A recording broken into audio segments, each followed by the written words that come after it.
5:13. Yehoshua 5:13. So we see back in Yehoshua, Joshua 5:7 and 8, he did the Brit Milah. Now they're ready to enter the promised land. Listen to me. Once Yehoshua did the Brit Milah, what happened to the children of Israel? They are now ready to what? Enter the promised land. They're about to fight the battle of what? Jericho or Jericho. But someone, remember there's a lot of heavenly warfare, Tehillah. The unclean demons are trying to get a hold of Moshe's body, and Michael comes to say you cannot touch his body. Yahweh will bury him so that no man knows where his grave is, Devarim chapter 34, because he's not the one to be worshipped. My son is the one to be worshipped. But that's not all. But that's not all. Look at Yehoshua 5:13. The men are now circumcised. They're coming in to keep the Pesach. How do we know they're coming in to keep the Pesach? I want to see something that I don't have in my notes. And it should be right there. Baruch Hashem. Yahweh. I said Baruch Hashem. Baruch Hashem, Yahweh. Oh yeah, there it is. Look at verse. Let's go in context. Let's go quickly. Let's go quickly. I got a lot to cover. Don't slow me down, please. Joshua 5:9. And Yahweh said to Yehoshua, this day I have rolled away the reproach of Mitzrayim, the foreskin from your flesh. So the name is called Gilgal, which means roll away the flesh. Gilgal, Gilgal, roll it away. Roll away the flesh. Verse 10. And the children of Israel encamped in Gilgal, meaning they were recovering from their circumcision, and kept Christmas and New Year on the 14th. Let's try that again. I like that. Recap.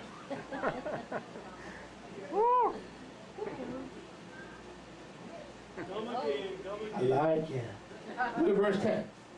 And the children of Israel encamped in Gilgal after they had been circumcised, and kept the Pesach on the 14th day of the month in the plains of Jericho. They did not eat the produce of the land of Israel until the day after Pesach. How do I know Bikurim is tomorrow? My friend tells me it's on Sunday. My friend tells me it's in 5 days. How do I know it's tomorrow? There it is. They did not eat the Bikurim of Israel until the day after Pesach, or the 16th of Aviv, not 5 days later on Sunday. Read it, and don't look at me. Read it. On the same day.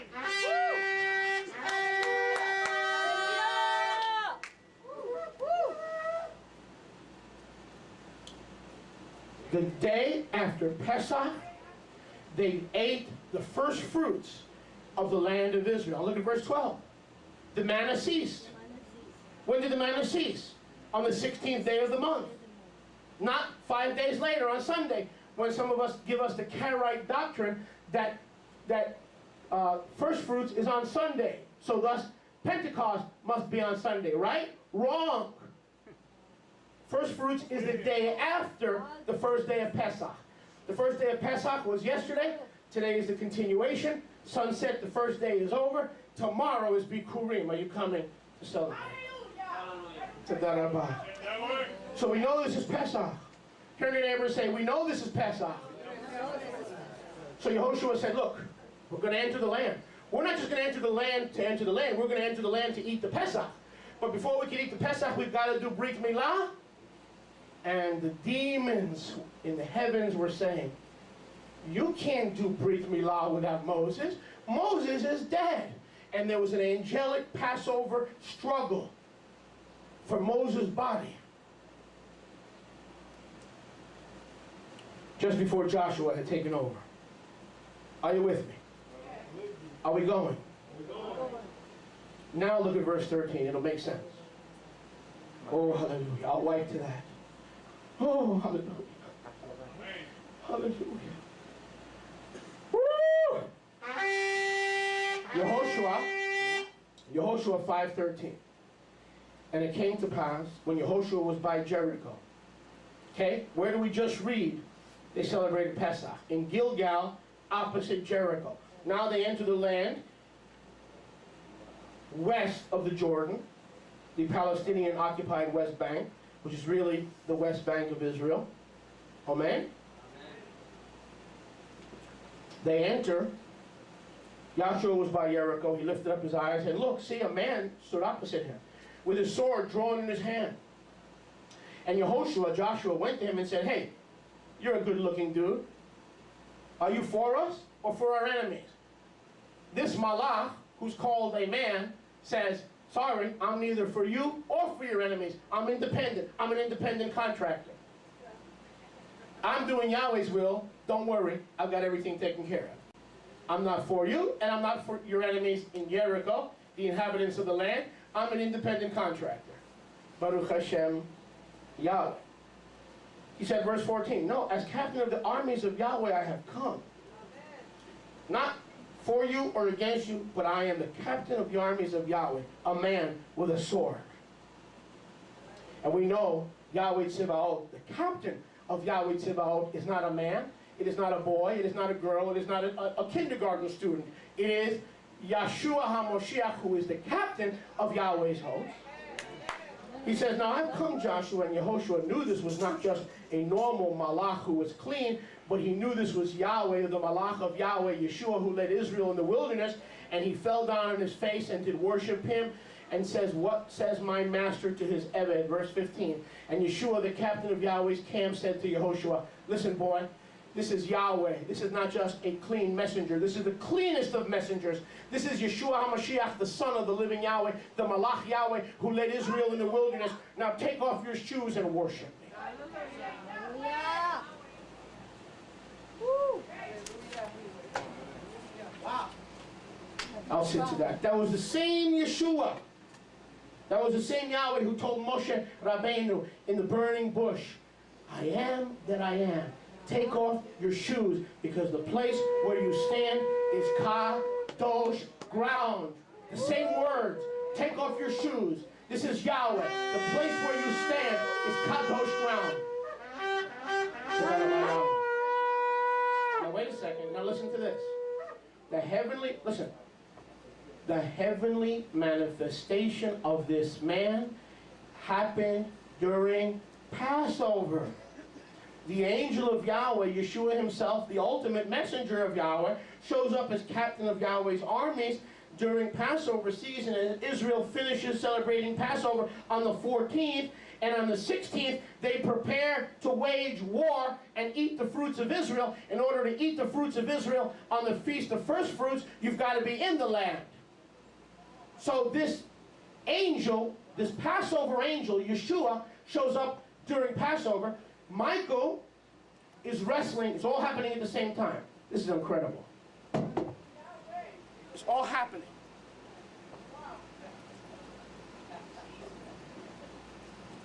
It's happening. It's happening.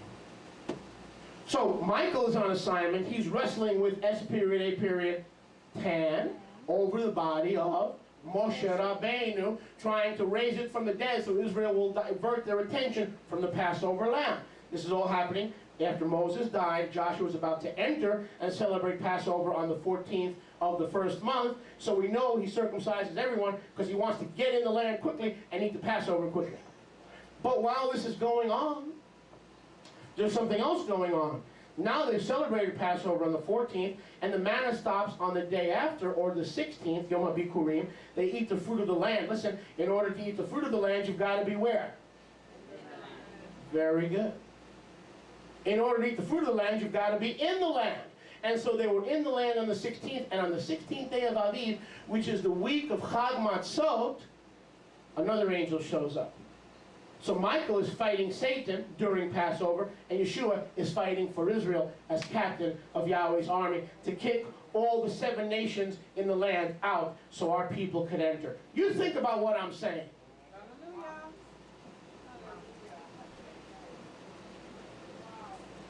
Does this blow you away? And you wonder why someone showed up at our door today. What, are you kidding me? This is a battle that's been going on for years. And if you're alive and Yahweh protects you and brings you Shechiyanu, V'kimanu, V'higianu, Lazman Hazeh, next Pesach, there'll be more attacks to steal, kill, and destroy. Marriages, relationships, children, things get out of control. This is a time of heightened spiritual activity. And you and I are in the crossfire of that heightened spiritual activity. So we can either complain and cry, El diablo en mi casa. Or we can get to a prayer group and call Tehillah Beltrami, or learn how to pray yourself and take authority over those spirits that come to steal and kill and destroy the things that are of value to you and important to you.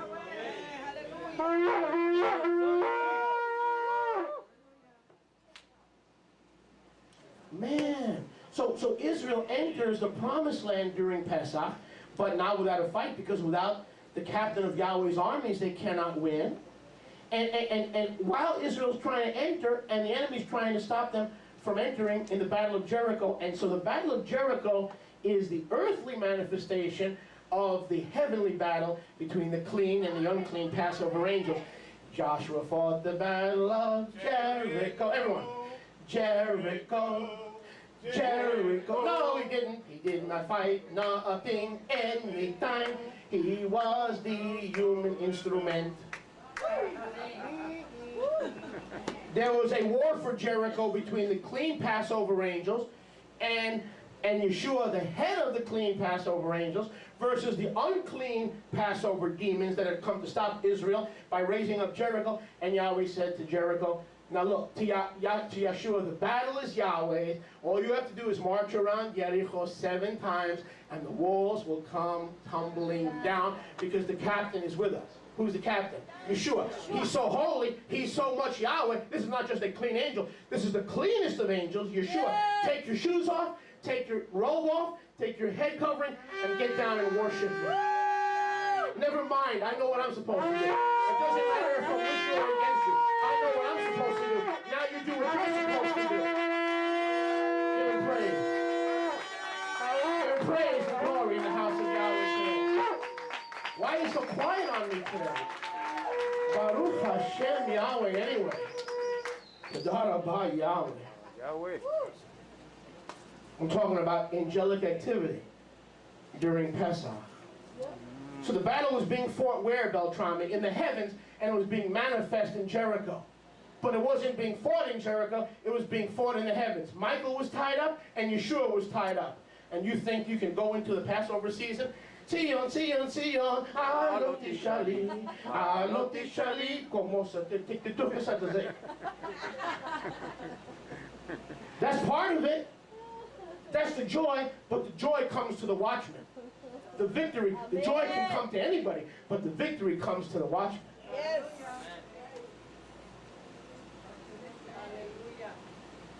Baruch Hashem Yahweh. Hashem Yahweh. That was one generation that the demons tried to stop from keeping Pesach. Now I'm going to show you, no dos, no tres, no cuatro, pero cinco. Or, let's put it another way. I'm going to show you how the Passover demons put enough obstacles in the history of our people so that none of our people celebrated. So that none of our people celebrated Passover for 600 years. Ready? 600 years. And you thought that that dude that wasn't circumcising you, or you thought that plane ticket that wasn't good, or you thought that wife that was supposed to go and didn't go, or you thought that brother that came and started throwing things around your house right before Passover, you think that was a Yah incident? Really? Well, think again. Turn to your neighbor and say, think again. Again. Where was I? 5 generations. Go to 2 Divrei Hayamim. Yes, it's actually in your Bible. 2 Divrei Hayamim. 2 Chronicles 35. Is anyone enjoying? Amen. That's Hallelujah. good, because we're going to be here till 8 o'clock. Hallelujah. You're smiling, I'm not. Divrei Hayamim 35, verse 18. And there was no Pesach. I'll go back to verse 17. Under Yoshiyahu, King Josiah, Yoshiyahu, verse 16. 2 Chronicles, 2 Divrei Hayamim 35, 16.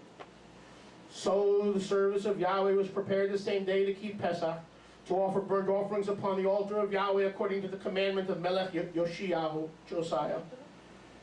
And the children of Israel that were present kept Pesach at that time in the Moed of Chag Matzot for 7 days. And there was no Pesach like the one kept under the revival under King Yoshiyahu of Judah since the days of Shmuel Hanavi. Neither did any of the kings, the Melachim of Israel, ever shomer such a Pesach as Yoshiyahu kept it, with the Kohanim and the Leviim and all Yehudah and Israel, Ephraim that was present, even with the inhabitants of Jerusalem. Meaning, from the time of Samuel till the time of Josiah, a period of 550 years, no king of Israel and none of the leaders of Israel obeyed the Passover. Wow. Now, I wonder what got into them. What happened?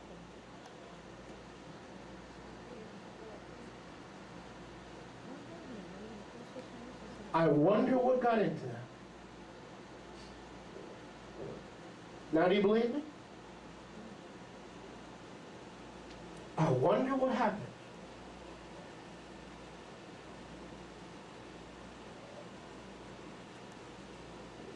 See the pattern? Due to such intense, unclean, angelic activity during the Pesach season and the strong opposition from the enemy, the leaders, the priests, the Kohanim, and the Nevi'im, the prophets, the kings, the leaders, had no desire to obey Yahweh as Satan fought them from obeying. I will not submit to the regulations. I will not submit to the rules. I will not submit to the leadership. That's the same attitude that Satan put into the kings and the leaders and the Kohanim of Israel so that they would be negated from celebrating Chag Matzot for 550 years.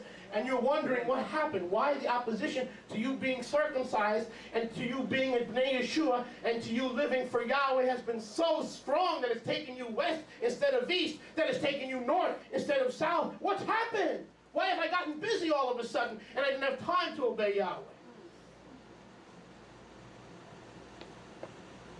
It's the same spirit that deceived 500 years of prophets, kings, and priests. The heightened activity during Pesach. We don't need to fear it, but we need to be aware of it. I'm going to give you 2 examples. Can I give you 2 examples? And then we're going to get to the start of the message after these 2 examples. For several years, this congregation was seemingly blessed with a beautiful outdoor facility for Pesach. Why? We had tents, lights, beautiful full moon, Pesach full moon. Did you see the Pesach full moon last night? It was beautiful. And we were in the background, and there was a nice wind blowing.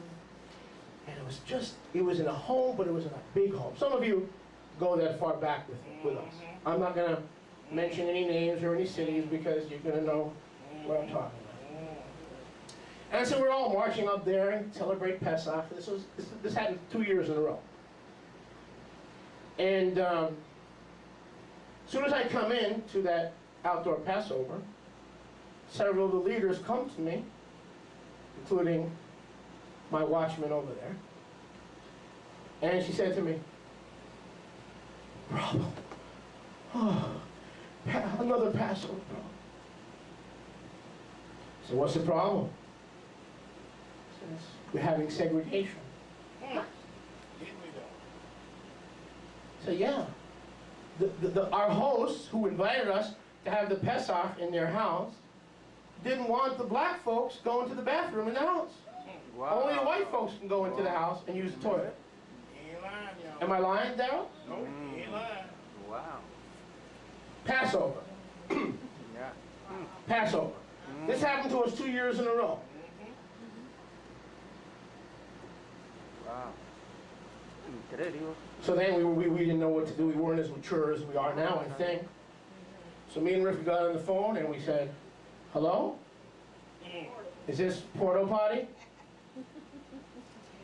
¿Habla inglés? Is this porta potty? You know what a porta potty is, right? Little outdoor cubicles. So we didn't want to lose this place. Oh no, this is an ideal place for Passover. So we got a porta potty outside, and now we begged this woman and the husband, who was a key leader in our congregation. Oh look, we can't send the black folks to the porta potty and have the white folks use the facilities and such. This is an Israelite congregation. We're not talking about somebody else's. This is our congregation. So we said, listen, why don't we do something else? Why don't everybody use the porta potty? And Rivka says, we can't.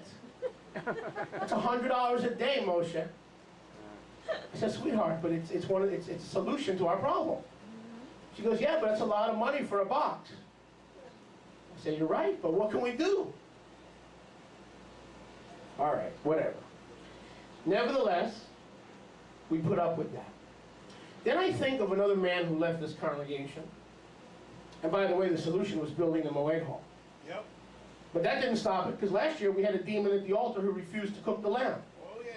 There you go. So we went from segregation to a priest at the altar who was on vacation. And the lamb was so late that none of us got to eat it. By 10 o'clock, they told us it was still cooking. So what time did you start it? 3 o'clock this morning. Really? And it's now 10 o'clock at night. But in other words, he believed that Passover was the next day. So he refused to cook it until the next day. Wow. That's right. So we went from segregation Passover to a demonic priest at the altar Passover. He can help us. And now this year we have Eliyahu knocking on the door. So there's always something. Always is something. Always something. But I'm thinking of another situation with a man who is many, many difficulties. And he went and started his own congregation. And had Passover. And from what I heard, and that's been verified to me since then, I heard it was a disaster. A complete disaster. And this has been confirmed to me by several people. Homosexuals, practicing homosexuals, am I right? Showed up and started taking over the Pesach. This rabbi, this so-called rabbi, moved himself out of the way. Am I right? Pretty soon, moved himself out of the way, and the homosexuals had a Sodom and Gomorrah Passover. Oh, my God. Torah observant, two-house, true name congregation. What happened there? What happened there? I'll tell you what happened. Those same demons that were trying to stop Israel from entering the promised land and celebrating the Pesach have been fighting us ever since. But greater is he that is in us than he that is in the world. I'm not trying to show you the negative. You know the confessions. Stand firm, stand fast, be strong, be courageous. You know all those things. I'm trying to show you what season we're in. Amen. But we're not worried, because the same angelic activity that delivered Peter has delivered, is delivering, and will deliver us and others who press into the mark of the high calling of Yahweh in Messiah Yeshua, somebody.